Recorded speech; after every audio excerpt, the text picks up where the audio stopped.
Hello, hello, hello, and welcome to another amazing episode of Misfit Toys Comedy. Let me see some snaps.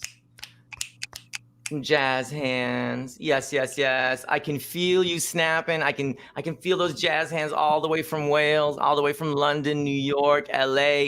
Texas is in the house today, and even South Africa, Hong Kong. We are all over the globe. What an amazing time for technology. What a horrible time to socialize. But you know what? We are doing it virtually, and I'm so excited that we have an amazing guest for the first time, Miss Kim Wadsworth. And we also have our beautiful and amazing Mistress K. Yeah. So, Kim Wadsworth, tell us a little bit about yourself. Where are you from? And tell us, wait, I'm sorry. Before we go there, it's time to breakfast and BITCH. What is bizarre, ironic, terrifying, crazy, and hard? What do we do for breakfast? What do you have to BITCH about? Miss Kim Wadsworth. Me? I just woke up, so I'm having a smoothie. It's a protein smoothie. It's my daily. Keeps me from eating that extra meal. I look at food and gain weight, so I do it like that. And ironically, that's what I have to bitch about too. This weight gain from the pandemic. That's my biggest bitch. Everything else is good, man. It's going so smooth. I've got some stuff working. I'm doing a weekly at a great venue that hopefully will get some Misfit toys down to Texas to come to Richardson and take part in a show there. It's just a fantastic venue with a fantastic owner. It's really, really receptive. So that's awesome. What is scary to me? Terrifying. Terrifying is people's downer attitudes are terrifying to me.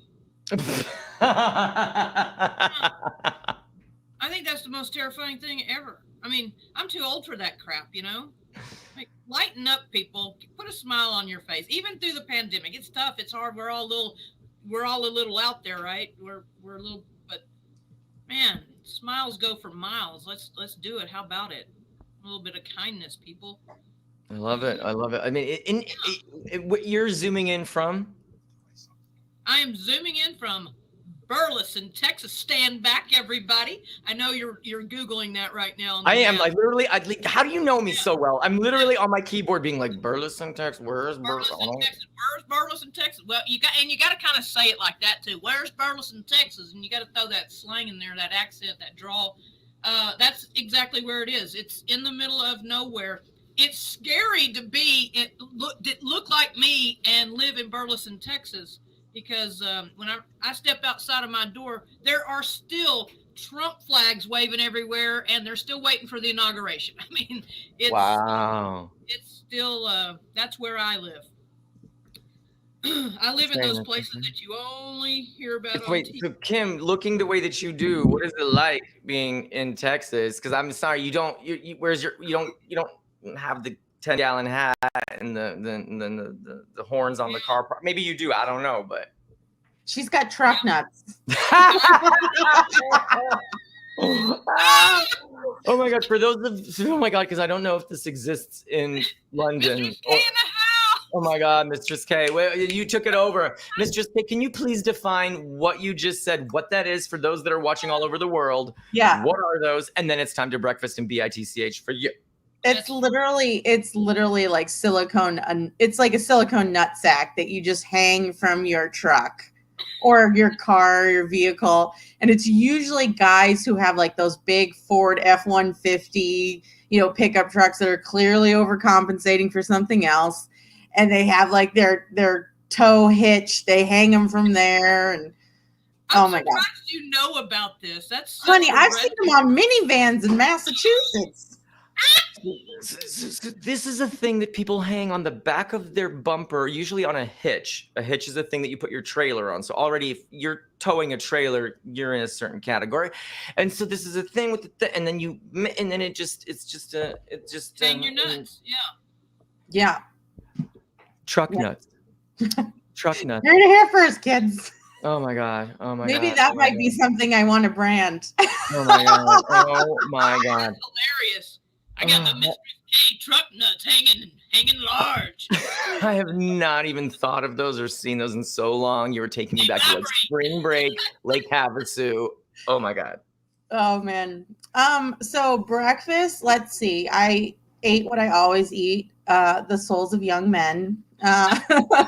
Keeps me young, gets rid of the wrinkles. I don't eat breakfast. My body, it takes a while for it to kind of get going before I can eat. So I usually just skip to lunch if I eat lunch. So I want to bitch about somebody that I feel like is such a douche. Senator Chip Roy from Texas. Yeah. Sorry. There's a bunch of them here. Oh my God. In Congress, they were talking about everything that's happened the last couple of days with, the mass shooting in Atlanta against the Asian American women, right? And they're trying to like smooth this all over by saying it's not a hate crime, right? Total misogyny. Oh, he had a bad day and he didn't get laid and and now he's got a sex addiction. It's just like, I can't. I like cannot even hear this white noise. It's just ridiculous. Like, have we not learned anything? And then this buffoon goes up in Congress and basically says that there's a lynching, there's a saying for lynching, which if you look into the history of it, lynching started with Asian Americans, hence proving the point that this guy is significantly racist and just totally ear deaf to what's going on in the country. Like, I have really good, really amazing close friends that are of Asian descent, and watching them talk about the plight and them talking about their safety just going out now, and things that have happened since Trump was in the office, calling it the China virus, the Wuhan virus, all this nonsense, which isn't true. Just them dealing with the backlash of people looking at them differently or washing their hands or staying, even farther than 6 feet apart from them. A girlfriend of mine told me a story about somebody that just pointed and it was like, people like this are the ones that brought the COVID into our country. And my friend is American. Like, you know what I mean? Like, she's like, what are you talking about? This is insane. So I just wanted to give a couple minutes to let people know that I see you.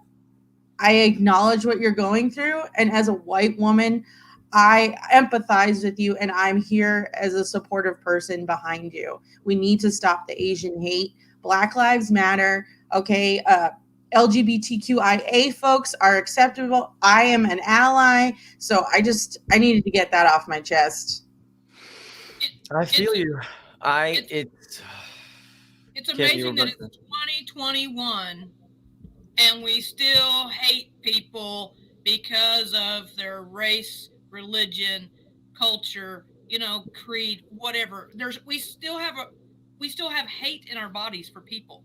Live your own life and butt the hell out of everybody else's, period. That's the end of the conversation.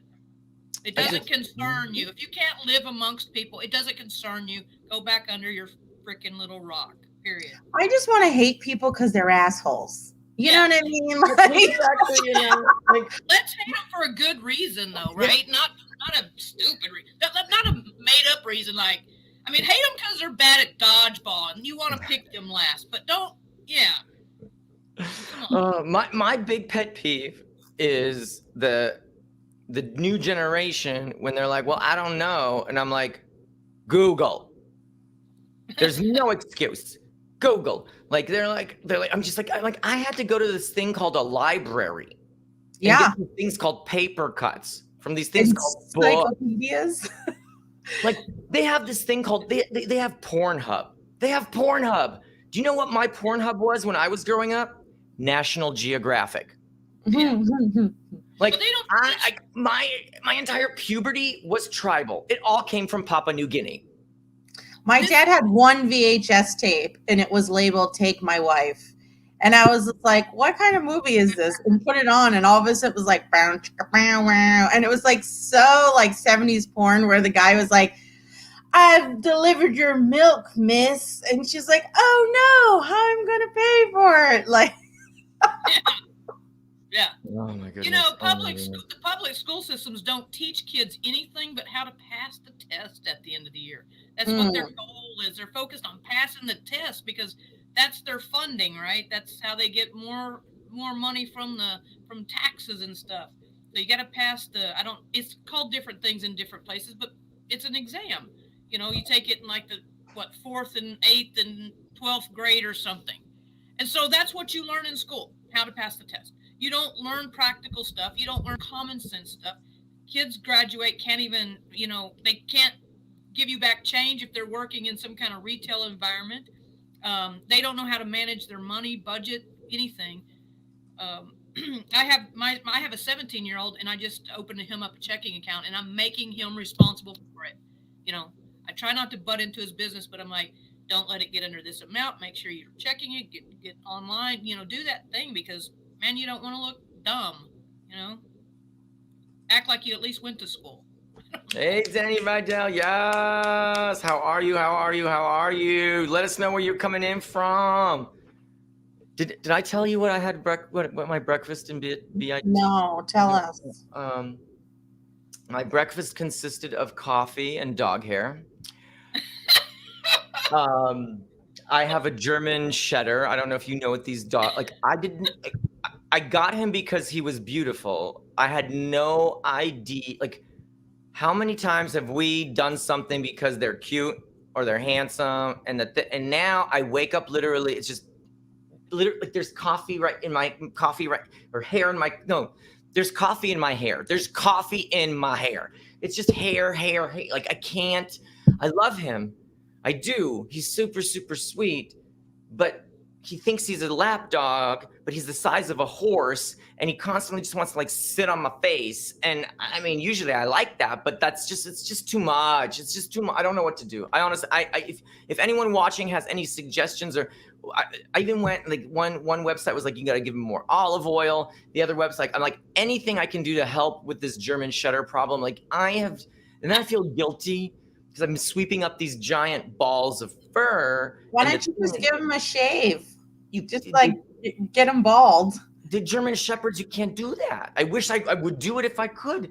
I've started to make my own shepherd yarn.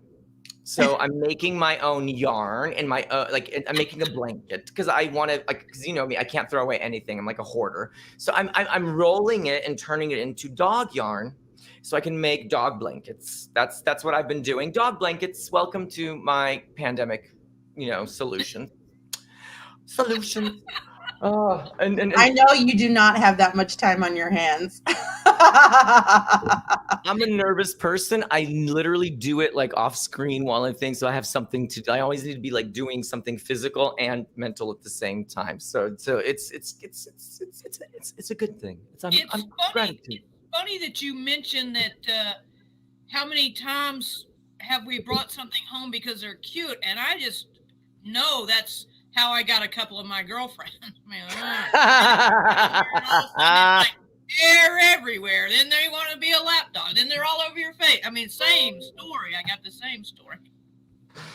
Oh, Misfit Toys Comedy is all about empowerment in comedy, diversity and representation, and giving comedians a platform and empowering them to get their voices out, to be heard, and how important.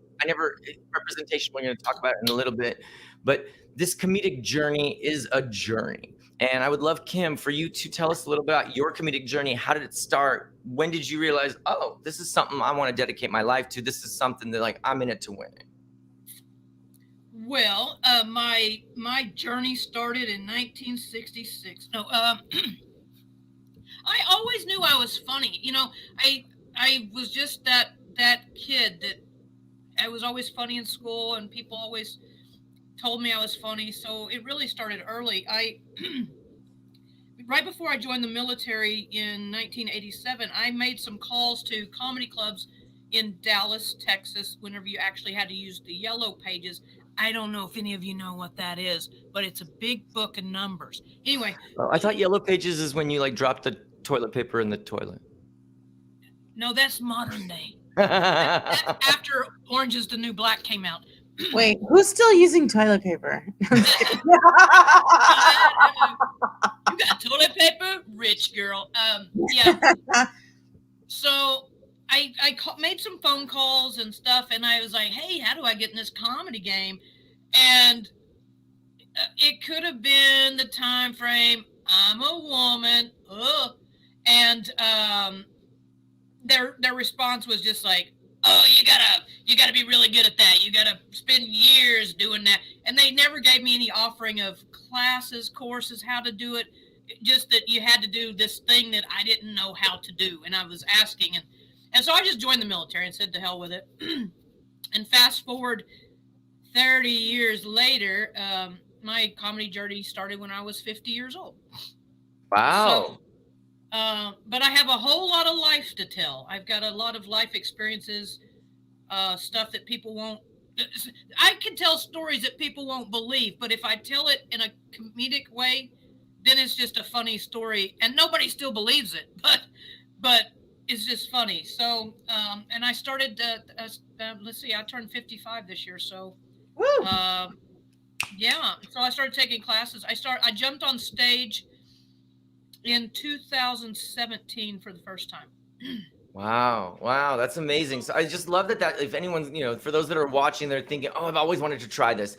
Oh, I've always, it's never too late. Rodney Dangerfield, who was one of the greatest of the greats, took a pause, found himself, sold siding, aluminum siding and different types of siding. And then in his mid 40s was when he came back on the scene and really hit it in his 50s. So you're right on track to be a superstar.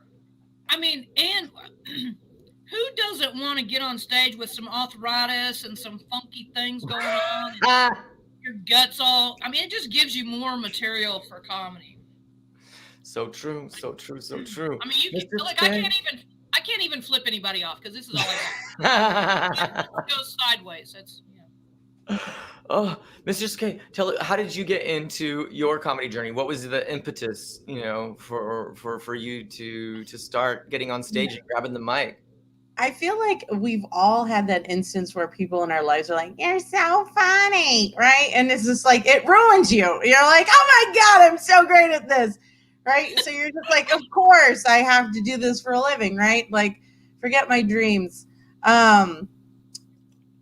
Yeah, Phyllis Diller was the bomb. She still makes me laugh. I love her. I started selling sex toys in people's living rooms, and people were like, put the dildo down and pick up a microphone. And that took me almost like 9 years before I was just like, was working as a nurse, and all my patients were laughing, and they, everybody at work was like, oh my God, the patients love you. You make them laugh. And I was like, listen, I'm working with people with traumatic brain injuries. They're not really my target audience. It's not really a hard sell to make somebody who's missing half of their brain laugh. You know what I mean? Not really a challenge.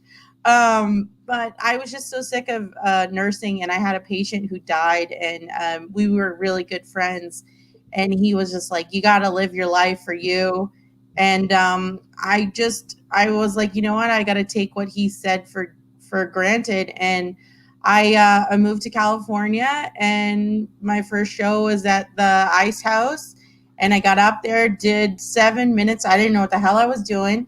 But I got off stage, and I had all these people come over and say you were so funny, and then I had the comics who were like, how long you been doing comedy? And I'm like, oh, this is my first time ever. I didn't even know what a light was. I was just like, okay, I think I'm done. And I got off.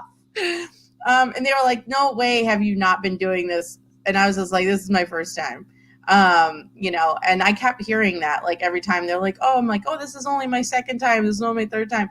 And, that's how that happened. And, now I'm 3-4 years in, and this is what I'm meant to do. I love it. I love it. I heard this. So Margaret Cho did a shout out to the Misfit Toys, and what I loved what she said was that the way that she described comedy and her her $5 of advice. I don't even say 2 cents. Her advice was so interesting. Was that comedy to her is a practice, is a meditation, is something that you do regularly, almost like yoga. And I never thought of it that way. And it was the first time that I was like, huh. And it really is. The writing, the performance is very, I'm like, now when you do yoga, do you think, when am I going to get my yoga Netflix special? When is that yoga Netflix special going to have? Like, is it about that yoga Netflix special, or is it about being in the moment and how comedy helps you be present, how it helps you connect, how it helps you, do you agree, disagree, Kim, Mistress K? What do you think? I agree to a certain extent, but I'm also the type of person that if you can get paid for what you love to do, then that's the way to go. Because I was stuck in a horrible job where my whole life was consumed by patients and other people, and being in a hospital 24/7. I mean, I worked 60 hours a week. So, I wasn't living my life for me. So I would like to get paid for what I like to do. And that's she wants to be the yoga instructor, the one at the front of the room, and then getting paid for your creativity, getting paid for your passion is a luxury that most people don't have. And that is an amazing, in America is one of the best places to do that, where you can actually get paid doing something that feeds your soul. And it feeds my kids too. Like, that's a double, that's amazing. Kim. That's amazing. Yeah. So I grew up watching my dad struggle his whole life. My dad's a musician, and a starving musician. And my mom was a nurse. My mom supported our family my mom worked a lot. She was a MICU nurse, and took care of very sick people, so that my dad could go and play and try to hit his stride. And my dad is a super talented musician. Not being biased, I'm a music nerd. He's arguably one of the best musicians I've ever had the experience of being around. The man plays every instrument by ears, never had a lesson in his life, writes songs, just a beautiful composer, but also super self-destructive because he couldn't make a living doing it. He would go to a gig just to get paid enough to get to the next gig. And it just never went anywhere for him. And I got stuck in that rut of, I didn't want that struggle because I watched it my whole life. I like money too much. I like things. I like, and so I got stuck in corporate America doing that 9 to 5 for, 25, 35 years. And I'm sick to the gills of it. I'm like, screw this. I'm not getting any younger. I'm dying every day that I'm doing something that I don't love. And, I finally got $2,000 in the bank, and I'm ready to go to California. No, that's an exaggeration. Yeah. I'm just saying, it's time now. I'm just kind of like, screw it. I've got myself in a position. I work from home. I have my own company. I'm hiring people now so that I can be gone more. I've got flexibility in my schedule, and it's my time. And I'm not going to be held captive to the man anymore. My wallet, my because I love that, but it doesn't make me feel whole and complete, right? I mean, you all experience that. I feel like people have this hard concept of, they're like, this is what I love, but it doesn't support me, right? And that is kind of the thing where people are cogs in the wheel, right? So you can afford that nice new car, so you can live in a nice place, so you can have your comfort, your creature comforts, and you're literally living for stuff, to pay for stuff. And that's one of the things that I always told people, people like, oh, you really don't care about money. And I was like, I can always make more money. I was like, I can't make more time or more experiences. Like, we're only here for a certain amount of time. So if you're spending 40 hours, 60 hours, however many hours a week, because Americans, all we do is work to death, you spend it in a cubicle, you spend it in a place where you hate the people you're around, you don't necessarily love what you're doing, you are part of the problem. Like, you're a cog in the wheel, you know? And that's the thing. It's like more people, I think, again, and it comes to people in different ways at different points in their life where they realize, I don't want to do this. I want to do this. And they just either make the shift, make the change, or they don't. And the people that don't, you can see, you can tell they're miserable. You ever around people that hate their job, hate the people they're around, they hate life, the Debbie Downers. Those are the people that are stuck in the same shit that they don't want to do. And I think society, America, we're really terrible in the fact that we program young people at a very young age to say, if you don't go to college, you're not going to get that job. You're not going to be anything. You're not going to make anything out of yourself. And look at the people that went to college. Now, mind you, I have 3 college degrees.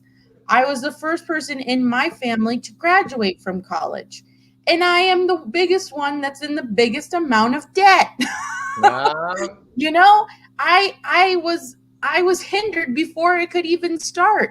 And that's what most Americans who have gone through the college system is, you're already in debt. You're already behind. Right. You know what I mean? Like, if I had realized that I wanted to be a comedian, I'd still probably be broke. But I wouldn't have the amount of debt that I have. So it's just, again, like, it's all about social programming. You know, these people in these big companies, they want you to think that you need this job for benefits, for this, for that. Why? So you keep coming to work every day. You know, like, Amazon did not become this global conglomerate because your packages just happened to arrive whenever they got there. Like, you know what I mean? Like, you have people on task. You have people in that mode where they're just like, okay, this is what I got to do so I can have X, Y, and Z. And it's like, why do we only have 2 days out of the week? Like, look at European countries. They go home for lunch. Spain goes home for lunch. They have like a 2-hour siesta, 3-hour siesta, and then they go back to work. And their work day is what, like 6 hours? It's not even a full 8. So it's like, there's so many injustices in this country that we have globally, like systemically, that we just haven't, as a society, come together and go, hey, I don't want to do this shit anymore. Like, no, yeah. Erica, do this shit anymore. Shout out to Erica Switzer in Chi-Town. Yes, yes, yes. Oh my gosh, we need to get Erica up on the show. I believe you are a comedian. Actually, I know you are. Yes. I would love to hear your comedy journey too. You know, weigh in on, you know, what is comedy to you? Is it a practice? Is it a, you know, what do you think? You know, how do you see comedy?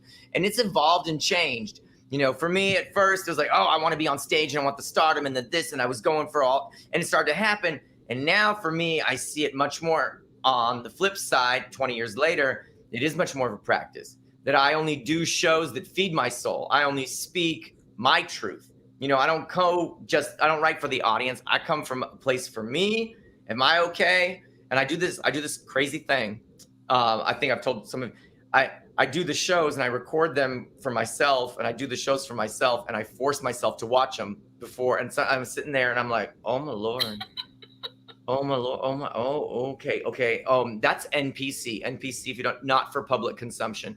I'm like, that's a private moment. We do not need that released into. Oh gosh. But having to force yourself to listen to yourself, to what is so, I think, very therapeutic and also very good as a comedian, because we don't have directors, we don't have producers. You know, it's just us. There isn't that. You know, when you're in a theater and you're an actor, you have a director, you have someone watch it thing and help. You know, when you're a comedian, it's just you. And there's really no right way or wrong way, right? Like, sometimes it depends on the audience. Sometimes that joke will kill 9 times out of 10, and that 10th time you're like, ooh, yeah, that just didn't go very well. That's where the toes are. That's where the toes are. Yeah. Do you either of you have like some of your like what were some of the lowest points in comedy or the funniest like painful moment where you're just like, oh my lord, why did I decide to do this? What on earth was I thinking? Lord, like was it you with the flat tire, the Mistress K, or like anytime you because your car broke down. That was probably the worst night. That was the worst night. I got told one thing. I was there early. I was out in the cold and the rain. And you know me, I'm always looking fabulous head to toe.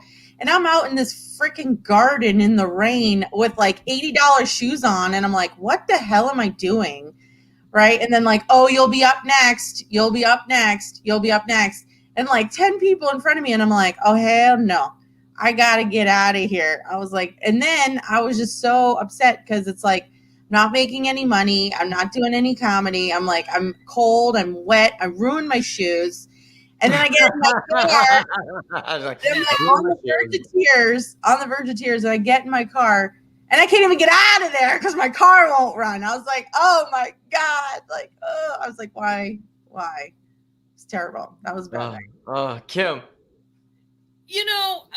It comes with highs and lows. It's not a cocky thing. I haven't got to that point of totally bombing. I've watched people do that, and it looks painful, and I don't want to have anything to do with it. But, I mean, jokes don't hit. That's fine.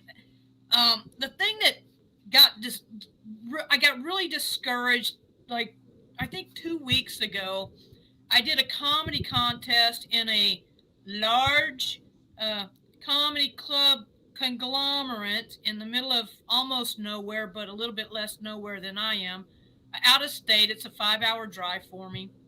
I stayed overnight in a hotel and did this comedy contest. It was like hyped up, and it was an Apollo style comedy contest and I've never done anything like that. So I'm like, if you're going to do something way outside your wheelhouse and see if you can stick the landing. And I was super nervous going in.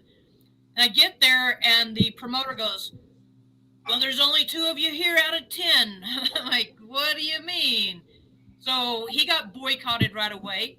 8 people didn't show up. So now it's just me against another lady. It was all ladies. 2 of us. And I do the contest. We do the thing. We end up getting like 15 minutes each. The audience votes. I win. And there's not been one single mention of it from the club. Not one. Not on Facebook, not on social media, barely a handshake, anything. After it was all over with, I go to meet, the guy takes me and the other girl to meet the club manager.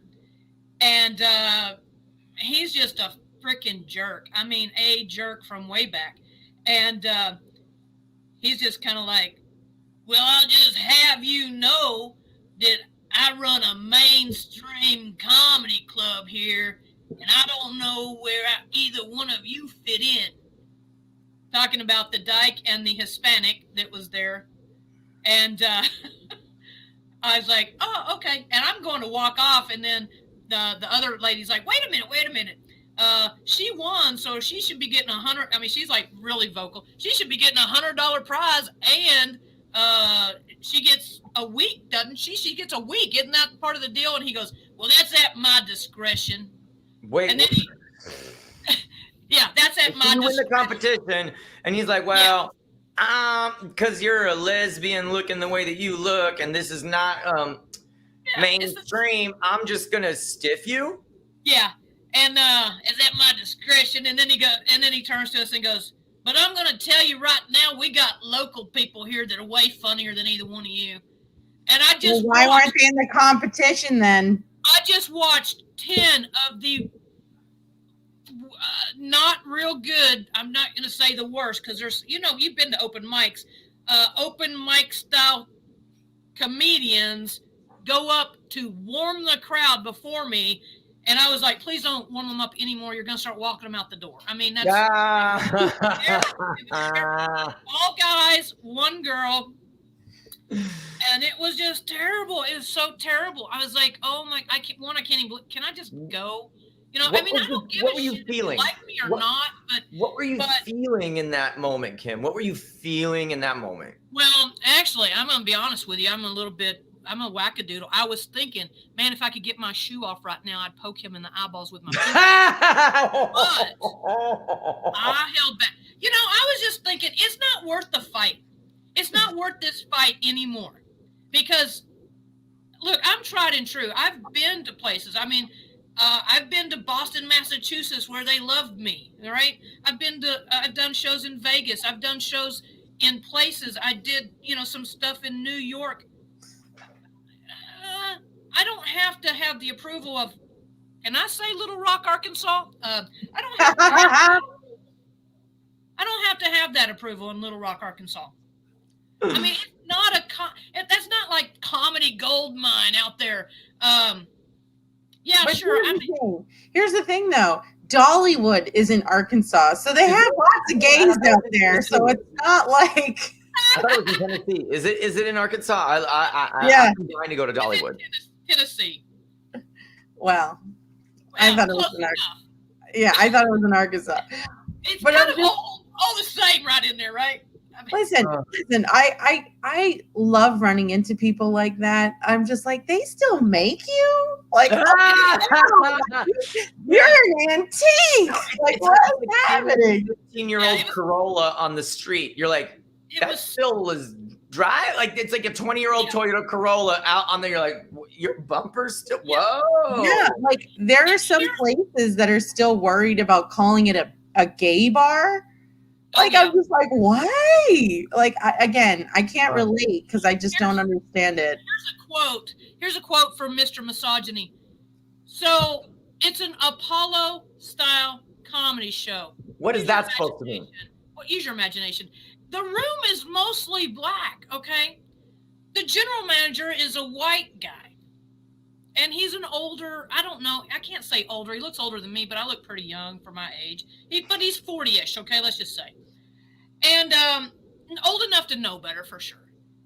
And he comes in there bragging about, he goes, I just spent last weekend with Rodney Carrington. I'm like, well, good for you. You know, you should be spending time with people that come through your comedy freaking place. It's, it's known. And he goes, yeah, I just went to his comedy show, and I took my new black girlfriend with me. Is that a thing? I mean, do we really have to go, hey, and now come in here, a general manager with his new black girlfriend? I mean, what the fuck is that? I mean, are you trying to impress? As opposed to last week's Asian girlfriend, right? Yeah, I mean, what is this? Is this like the secret sauce? I don't know. What do you... It's just so, it just rubbed me the wrong way up top. And then fast forward after the contest, and oh no, y'all stop. I'm like, I know there's ignorant people everywhere. With my new black girlfriend, why would I give you any credence at this point? It's time for some positivity. It's time for someone doing a positivity time out. Skittles is just telling me, she's like, okay, we need some more rainbows, we need some more light, we need some more, and I preach, and then our motto at Misfit Toys, my motto is to see the light in humanity. Every color of the rainbow needs to shine bright. We cannot see who we are as a people without every single color shining as brightly as they can. And that's what we do, is we amp up each single color in the spectrum so that those voices, those stories can be told. My favorite part of the show is the monologues, where strong, empowered women, have influenced us.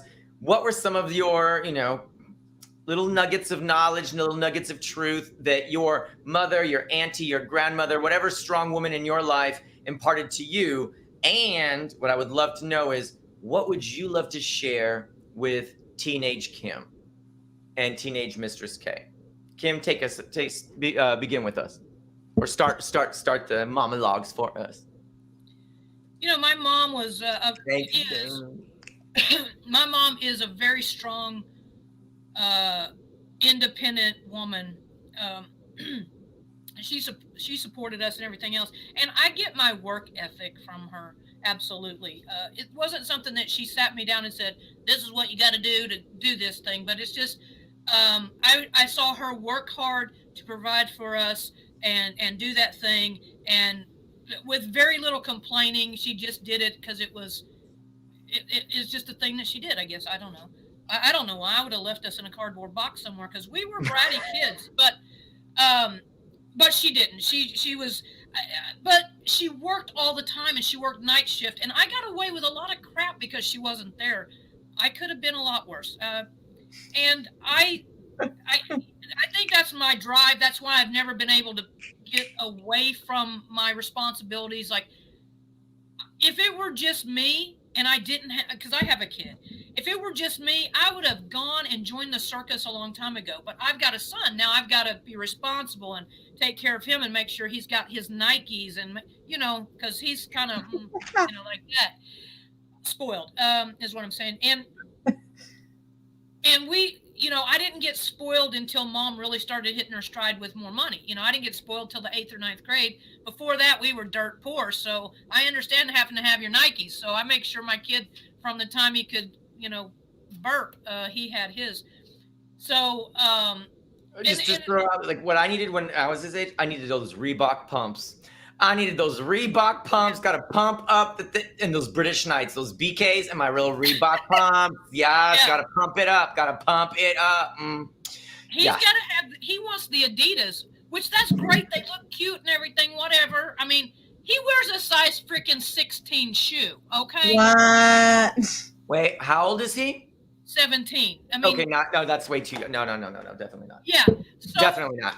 He's a big dude, and it's a struggle. He could never have the light-up shoes when he was a kid because his feet were too big. Everything he was always too big for. So now I'm like, I got to go online and go, where can I get these Adidas? I go to the Adidas website. No, they don't even make them past a size 14. Oh my, special. I mean, I find them, but it's not cheap keeping him in shoes.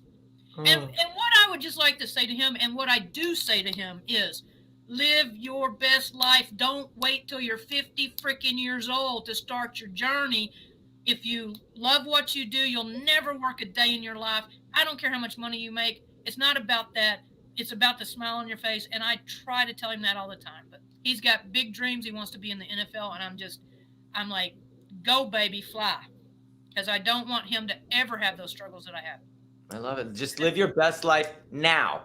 Yep. Not tomorrow, not next year, not for the week. But do what you love to do, but do it. Whatever it is, do it in the universe. But this is the other trick. Thank you, Oprah. Do it, but don't do it for yourself. Do it for others. As soon as I stopped doing comedy for me, and I started doing comedy for my career skyrocketed. It's been insane, the progress that I've experienced in comedy and where I've come with my career and Misfit Toys. As soon as I switched from doing me to doing it's banana fanas how the universe is aligning to help all of us. And I never, but I was like, but I got to worry about me. No. Do and the universe will take care of me. And that mental click, I wish didn't happen. Now, well, I'm glad it happened because I'm in my 40s. It's happening now. Universe couldn't have figured this out like 20 years ago. Jesus. Mistress K, monologues, take it away. Well, by the way, I just have to say this because this never happens anymore. But I'm the youngest one in the room. I wish I had a middle finger lollipop. I'm sorry. I had to take the cheap shot while I had it. I was very fortunate. My grandmother is my saving grace. Thank you, Buck. She is 90. She just turned 96. Okay. This woman has lived through world wars. She's been through a pandemic, the Depression. So she's been through like really two pandemics. I mean, she's gone through all that. And I just remember her. My grandmother is the type of person that she always took care of our family. Like, we're very hardcore, like, rooted Italian in the sense where it's like, like, family is forever. You know what I mean? Like, Unfortunately. exactly. Like, family is the number one thing. It's key. But my grandmother, she got married like right after the war to my grandfather, and he was a good guy, but he was suffering from a lot of post-traumatic stress coming back from World War II, and became a heavily alcoholic drinker and all that good stuff. And so my grandmother always insisted, you know, don't get married. Don't get married. She's like, marriage is forever. She's like, just date, just do you. You know what I mean? Like, she's like, you really don't need a man or a husband. You can do all that yourself. So in a way, my grandmother really was like the alpha female of my family. And I was just taking notes and I didn't really know, but like, my grandmother spent the time like teaching me how to cook, teaching me how to do laundry, like all these little things that as women, right, we're kind of taught at a young age, but she was not teaching me because you're going to have to do this for your husband and your family someday. It was like, you need to learn this so you can take care of yourself. You know what I mean? And I thank her every day for that, because she is my saving grace. She is also the funniest, sassiest old lady. Yes, the sassy old ladies and grandmas. Yes, yes, yes. We need more of you. If you are out there and you want to get on stage and grab a mic and you are sassy and you are more silver than you are, yes, yes, we need more of you. Silver is a color that needs to shine bright. We need more of you. So reach out to Misfit Toys. We will get your voice heard. Yes, yes, yes. I almost feel like that was a Centrum Silver vitamin ad. Oh my there. God. we totally need to be sponsored and do like a Centrum Silver comedy tour. I'm rocking my hair today, so Oh, yes. She is, Danny. She really is. Oh. So, Mistress K, what would you tell teenage Mistress K? If you could go back and just whisper something in her ear, what would you whisper in Mistress K's teenage ear? When you meet a man named Steve, just say no and keep it moving. Fuck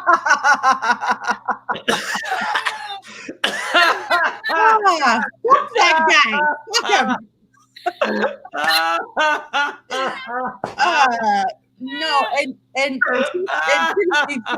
truth be told, I really would say that. But I would also say, don't go to college. It's going to be a waste of time. just focus on what you're good at, which is being the fabulous snowflake that you are and making people laugh and being an entertainer. Because I knew at 4 that's what I wanted to do. But again, society was just like, no, you gotta go to school, you gotta go get a job, and da da da. And I never realized that entertainment was a thing. Again, growing up in a small town, outside of Worcester, Massachusetts, which is, anybody who's been there in the knows that it's nothing but, we've got more cows than people where I grew up. So it wasn't like you can be an entertainer there. I was coming down in Madonna and like the cones and the pads and singing like a virgin, and I'm 4 and I don't even know what that is, living my best life. And then, I went to school. So it was just like, I would tell her, take some time off, figure out who you are, do what you want, and don't let society or don't let other people influence your decisions. Stay true to who you are. Listen to your internal gut, because she has never steered me wrong. It's when I listen to other people. What about the time you went to Del Taco? Oh, it wasn't Del Taco. I'm okay with Del Taco. It's Crapplebee's is where I'm like, I should be fine. And then I'm like, oh my God, get out of the way. Oh my God. The theme that I love that is echoing what I'm hearing, and I'm giving it back, let me know if I'm hearing it and processing right, is that stop acting out of fear. Stop acting out of fear. I'm scared that someone's going to say that. I'm scared I'm scared to be alone. I'm scared he's going to, I'm scared that the thing, I'm worried that the thing, I'm scared, I'm worried, I'm feared, I'm scared. So every time you make a decision because you're scared that this is going to think, or I'm scared of it, does anything good happen? No. No. But if you act out of love for yourself, if you act out of love for others, if you act out of genuine love, you can see what happens. And God, why are we always going to church with you? Like, yes. I've been on Tony Robbins. Seriously, this is out of control. Like, it's out of control. Oh no, now he's bringing the flashcards right in, here. guys. I'm mastering influence. Like, let's pull up a little Okay, Tony Robbins. It's insane. It's bled in. Like, I can't help it. I'm on my Tony Robbins. Here's my little Tony Robbins. I love you. Okay, here we go. Tony's, please sponsor us. You'll never be happy by what you get. You'll be happy by the person you become. Yeah. Make your life a masterpiece. Yes. True. Very true. I'm sorry. If I'm going to be hooked on something, if I'm going to have a monkey on my back, at least the monkey's going to be like a 7 foot tall, like rich white billionaire. Just saying. We're at the time of the show where we do a quick green room. Green room, for those of you who don't know, is the room where we all hang out backstage. Green Room Chronicles. What has happened backstage that you would love people to know,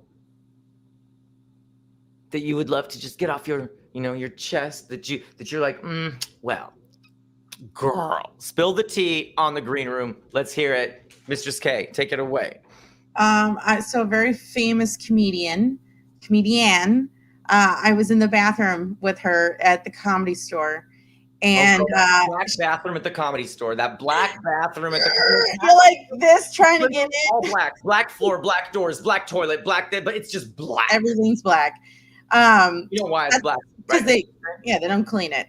No, it's black because back in the day, that's how you can see the cocaine. Oh, that makes sense. They have that mirrored piano behind the main.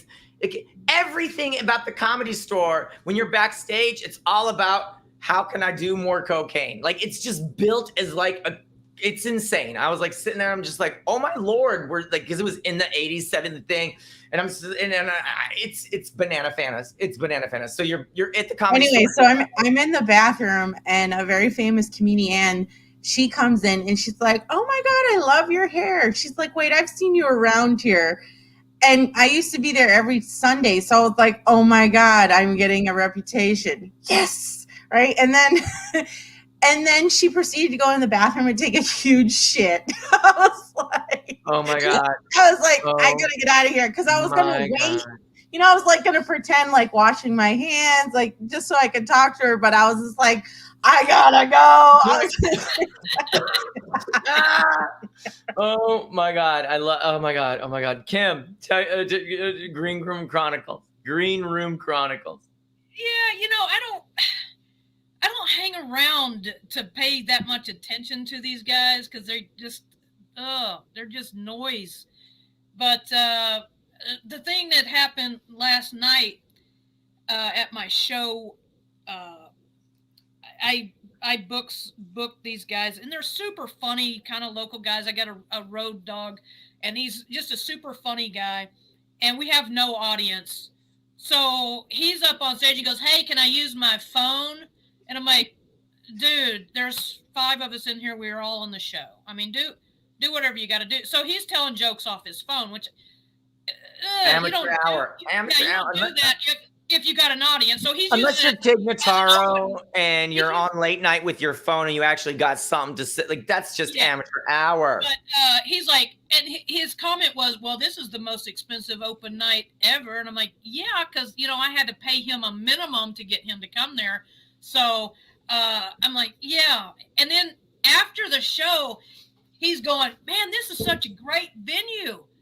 what are we going to do to get people in this place? This is a really good place to have comedy. This is a perfect place. And I'm like, how about for starters, you bring somebody in the fucking door, dude? Like, I paid you money to be the headliner. You've used your phone and brought 0 people in the door. So what I need you to clarify real quick, what headliner means for anybody watching and that you understand is I put your name up on the marquee. I put your name as the headliner, which means you're responsible to pack the house. Yeah. You're a headliner because you put butts in seats. You're not a headliner because you can get through 30 minutes or an hour on stage at the end of the night. No, you're a headliner because you put butts in seats and people show up for you. That's a headliner. If you're not, what you're called is a closer, which is basically a glorified bookend. Yeah. So I was super disappointed because I'm like, I thought for sure. I mean, I've worked with this guy before. We've had packed houses. Hey, can you do a solid and get some people here? Like maybe your fan base? Not one person shows up. I hate that when people don't promote the show they're in. Yeah. Like, Holly Van Stratton at least brought a person in. We had 0 people, but Holly brought 1 person in. So I'm like, yay, Holly. But, yeah. But she's not headlining the show. I mean, you know what I'm saying? She brought more in than the headliner.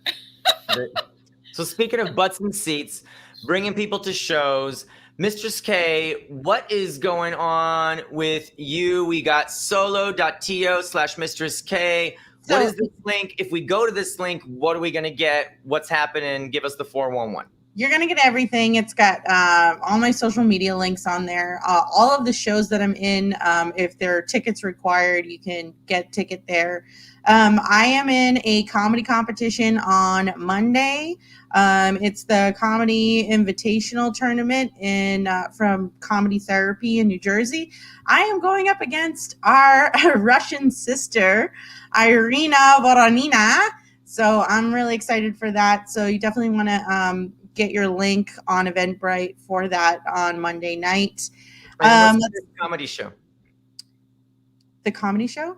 FIF, F-I-F comedy show. Oh, it's The Future is Female. So it's my little group. Kim is actually little, but in Mistress K world, little starts at 8 inches. 10, honey. Let's be realistic. Okay, 10. Sorry. I'm trying to make other people not feel embarrassed. I know. I love how people I'm not a size queen. I totally am. So it's our little group of women empowering each other. Kim is actually an alumni. She's been on the show. So it's just my Future is Female comedy production where I put on shows that are all women based. It's female talent. We support each other. We support each other's shows, any kind of projects that people are working on. It's just another network for us ladies. I love it, love it. I wish that I could be a part, but you know what? I am an ally. I do the most that I can. So, Miss Kim Wadsworth. So what do you have coming up? Go to KimWadsworthComedy.com. What do you got going on in the next couple of weeks? What's going on? Give us the 411. So I have on this Sunday, I have the Queer and Far comedy show with Dwayne Duke, who is heading the Midwest Queer Comedy Festival to be in Chicago, Illinois this year in October. But he's doing these kind of sidebar type things, Queer and Far. The link is on my Facebook page. I just put that in there. April the 14th. October. I'm like, I don't know if we're going to be alive in October. April the 14th, I'll be doing Uncle Clyde's comedy contest at Flappers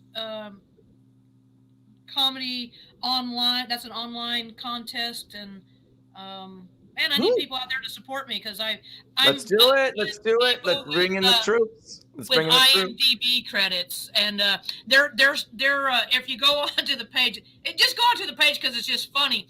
You'll see person, and I played on this TV show and that movie and this and that and this comedy house, and then you get down to Kim Wadsworth, and it literally says Women in Comedy Festival. That's and I love it in his comedy gold, just that. funny. Yeah. So- Oh, I forgot to mention too. I'm in a show this Sunday through Flappers with Denise Winkleman, who is also a Misfit toy. Mimosas. Miss Mimosas and brunch, y'all. So I'm super excited about that. That is also the link for tickets is in there. It's $10. Come out, support us. It's another awesome female show. I love it. I love it. I have some big announcements. So go to Facebook Misfit Toys Comedy. We are doing an amazing career clinic. It is for women, LGBTQ comedians, and allies who believe in diversity through representation. That believe that every color needs to shine bright.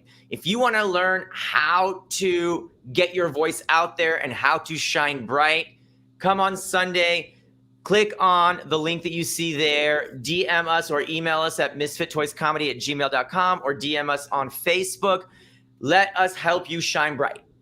And the second big announcement is moving forward, we have a new amazing co-host that will be coming on to Misfit Toys Comedy live stream, Mistress K. So let's get some snaps, some jazz hands. She's going to be locked in with us every week, every Friday, 2 to 3 Pacific at 3 hours. That's 5 p.m. New York and 10 p.m. London. And 10 p.m. London. Did I do it right? Is it right? darling. Is it 10 p.m. London? Yes, yes. I'm Iggy Love Sky. Mistress K, Kim Wadsworth. We love all of you. Snaps, jazz hands. We'll see you next week. Same time, same channel. Ciao.